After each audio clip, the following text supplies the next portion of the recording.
इसका नंबर है 6261 6261 और इमाम मुस्लिम रहमतुल्लाह अलैह ने इस हदीस को नकल किया है।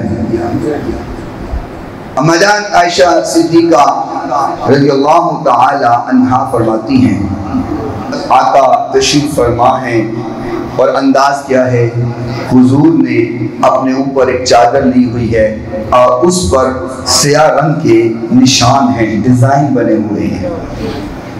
हुजूर की एक एक अदा सहाबा ने नोट भी की है और नोट करवाई भी है। अगर सहाबा ना होते तो आज हुजूर की अदाएं हमारे पास कमा हक़्क़ुहु ना होती। आका की एक एक अदा को नोट करके उन्होंने लिखवा दिया। और ख़वातीन में अगर सबसे ज़्यादा किसी ने हुजूर की हदीसें बयान की हैं तो वो अम्मी जान आयशा सिद्दीका रज़ियल्लाहु ताला अन्हा है। अम्मा जान फरमाती हैं, हुजूर तशरीफ फरमा है, आका ने चादर ली हुई है तो इतनी देर गुजरी, फजा अल हसन इब्नु अली,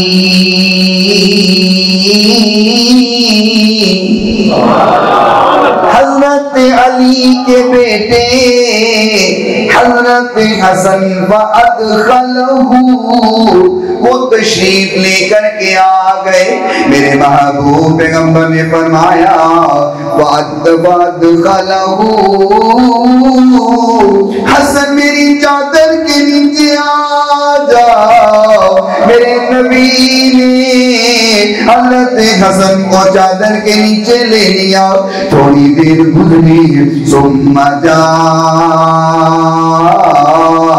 अल हुसैन,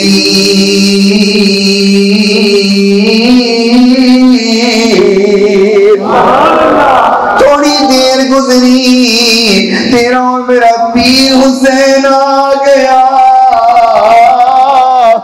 इमाम हुसैन आ गए। आका ने फरमाया, हुसैन आ मेरी चादर के नीचे आ जा।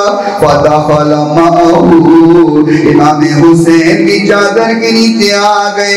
सुम्मा जाअत फातिमतु, थोड़ी देर गुजर गई, सैयदा पाक भी तशरीफ ले आई।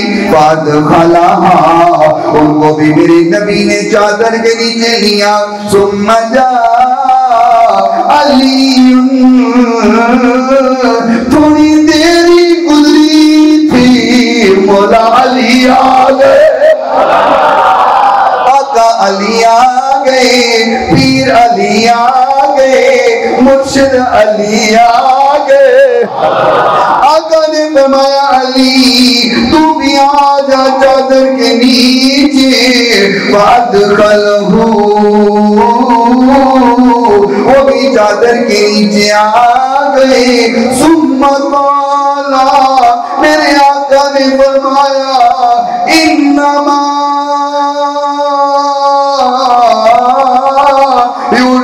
युरीदुल्लाहु लियुज़हिबा अन्कुमुर रिज्सा अहलल बैत व युतह्हिरकुम तत्हीरा।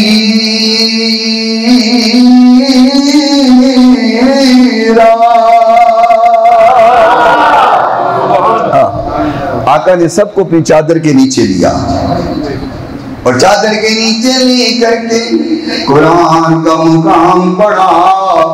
अल्लाह करीम ने फरमाया, मेरे महबूब बेशक अल्लाह ने वलीदी को तेरे घर वालों से दूर कर दिया हुआ है। कैसा घराना है मेरे महबूब का। हुजूर की जात वो है कि मक्खी हुजूर के बिस्तर पर नहीं बैठ सकती। आका के बिस्तर पर मक्खी भी नहीं बैठ सकती। और घराना भी ऐसा दिया, फरमाया महबूब जिन्हें गंदी मक्खी थोड़े बिस्तर तक नहीं आ सकती, एवें थोड़े घराने तक भी नहीं आ सकती।